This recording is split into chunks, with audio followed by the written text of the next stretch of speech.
እንግዲህ ይሄ የምታዩት ማለት ነው በመንግስት ፕሮጀክት ድጋፍ በሰቆጣ ቃል ኪዳን ድርጅት ማለት ነው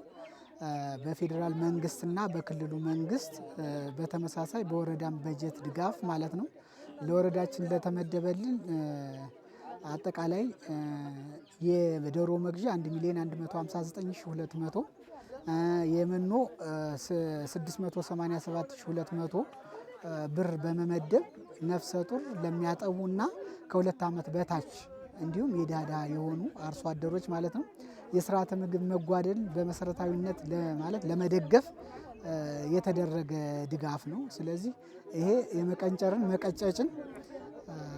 በመሰረታዊነት ማለት ነው እንደ ወረዳችን ያጠፋል ብለን